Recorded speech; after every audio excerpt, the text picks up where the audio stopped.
ब्रह्मास्त्र film Indian film industry और खासकर Bollywood industry के लिए काफी कुछ नया करने वाली फिल्म बनी है। ब्रह्मास्त्र फिल्म के क्रिएटर डायरेक्टर अयान मुखर्जी ने अपने विजन को 10 साल तक पैशन के साथ इसके लिए काम किया और पार्ट 1 हमारे सामने रखा, पर उन्होंने कई सारी नई चीजों को भी मौका दिया, जिनमें सबसे खास बना हाल ही में उनका कुछ यूट्यूबर्स से मिलना, वो भी उन यूट्यूबर्स से जो कि कोई बड़ी सेलिब्रिटी नहीं है, लाइक आशीष चंचलानी और भुवन बाम। अयान ने 5 यूट्यूबर्स से एक साथ राउंड टेबल इंटरव्यू किया और मीडिया के सवालों से हटकर जनता की फैन थ्योरीज के जवाब दिए। क्या थे वो सवाल जवाब, ये भी जानेंगे, पर सबसे पहले बात करते हैं उन यूट्यूबर्स की जिन्होंने अपनी मेहनत से यूट्यूब कम्युनिटी के लोगों को आगे बढ़ने का एक रास्ता दिखाया है, एक रास्ता बनाया है और यहाँ तक पहुँचे हैं कि देश की इतनी बड़ी फिल्म के डायरेक्टर ने खुद उन्हें बुलाकर उनसे बात की। ये 5 यूट्यूबर हैं। बादल यादव BNF टीवी चैनल के लिए फेमस हैं और इनके 8 लाख से भी ज्यादा सब्सक्राइबर्स हैं। मोहित योद्धा कॉमिक वर्स चैनल से हैं, इनके 1 मिलियन प्लस सब्सक्राइबर्स हैं। प्रियांशु जायसवाल का चैनल है PJ एक्सप्लेन्ड, इनके भी 1 मिलियन प्लस सब्सक्राइबर्स हैं। ये तीनों मिलकर एक podcast channel man of culture भी चलाते हैं। चौथे यूट्यूबर हैं सुपर चैनल के अमन सिन्हा और देसी नर्ड चैनल से अमीश, इन दोनों के भी 1 मिलियन प्लस सब्सक्राइबर्स हैं। इन 5 ने मिलकर अयान मुखर्जी से जनता की वो फैन थ्योरीज डिस्कस की जो हम सिर्फ सोच ही रहे थे। अब बात करते हैं अयान मुखर्जी ने क्या कुछ इन थ्योरीज को लेकर के कहा। तो सबसे पहला सवाल ये था कि ब्रह्मास्त्र फिल्म पहले ड्रैगन के नाम से आने वाली थी, तो फिर वो ब्रह्मास्त्र कैसे बनी। इस पर अयान मुखर्जी ने कहा कि जब वो इंडिया के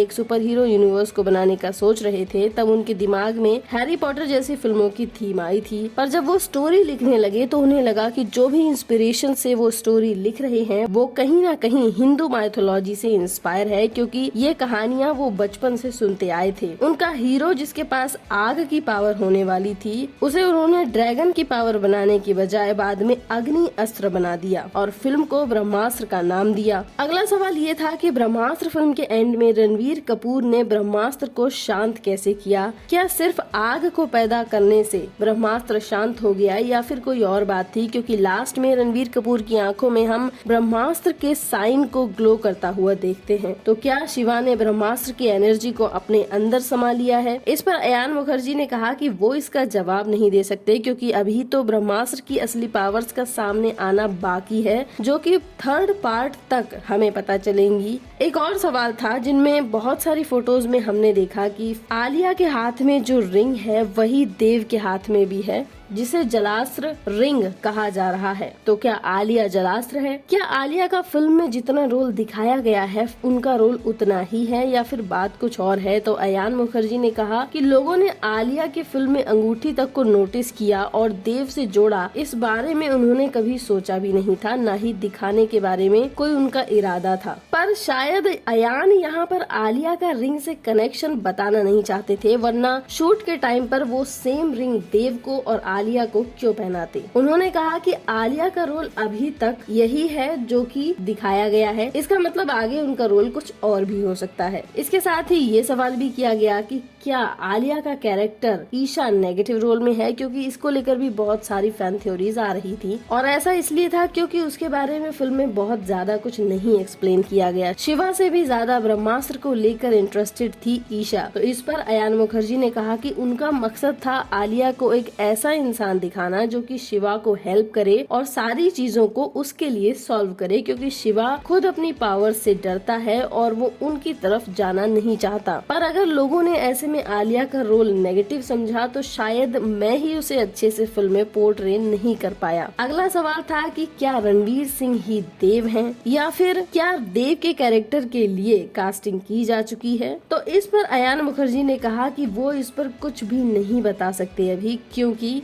ये सबके लिए एक बड़ा स्पॉइलर हो जाएगा। उसके बाद एक और बड़ा सवाल किया गया जो कि था कि फिल्म में अभी भी शाहरुख खान, नागार्जुन, दीपिका पादुकोण की बॉडीज को नहीं दिखाया गया, तो क्या वो जिंदा हो सकते हैं, क्योंकि दीपिका को भी हम फिल्म में एक छोटे से इस सीन में देख सकते हैं जो कि क्लियरली बताता है कि वो दीपिका ही हैं। और इस बात से अयान मुखर्जी ने भी डिनाई नहीं किया। तो क्या वो तीनों जिंदा हो सकते हैं? क्या वो पार्ट 3 की फाइनल बैटल में वापस आ सकते हैं? इस पर पर अयान मुखर्जी ने कहा कि उन्होंने खुद अभी तक पार्ट 3 को फाइनलाइज नहीं किया है पूरी तरीके से। पार्ट 1 के रिस्पॉन्स के बाद ही अब वो पार्ट 3 को फाइनल करेंगे। इसमें फैन थ्योरीज भी हेल्प कर रही हैं, तो उम्मीद कर सकते हैं कि हम शाहरुख खान और नागार्जुन को आगे भी देखें। वैसे भी इनके स्पिन ऑफ मूवी की बात तो चल ही रही है। अयान मुखर्जी ने ये भी बताया कि पहले उन्होंने सिर्फ ब्रह्मास्त्र की ट्रिलॉजी फिल्म के बारे में ही सोचा था, पर जब वो शाहरुख खान के साथ वानरास्त्र को शूट कर रहे थे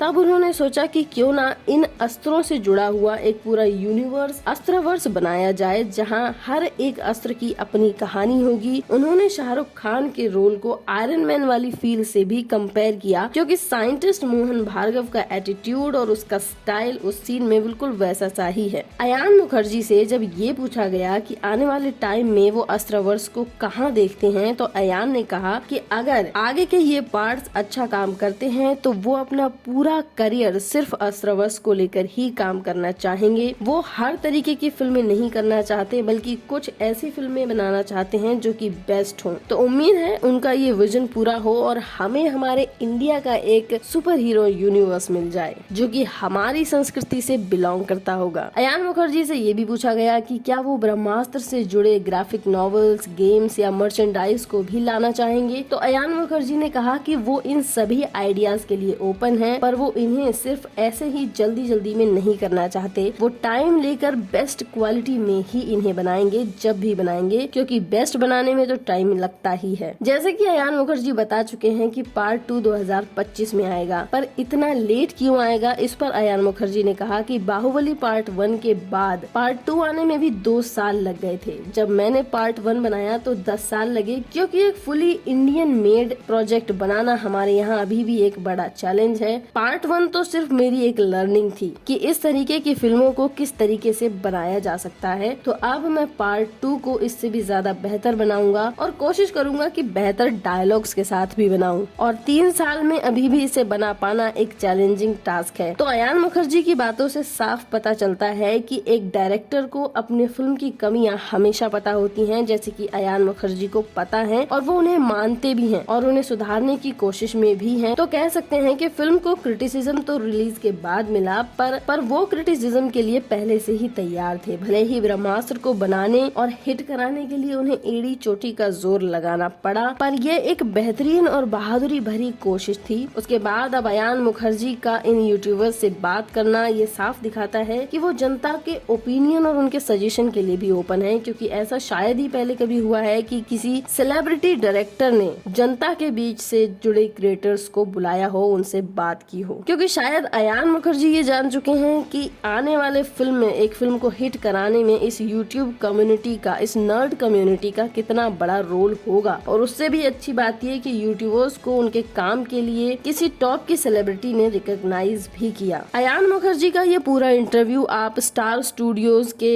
यूट्यूब चैनल पर देख सकते हैं। और मेरी ये वीडियो आपको अच्छी लगी हो तो लाइक कीजिएगा, शेयर कीजिएगा, सब्सक्राइब कीजिएगा।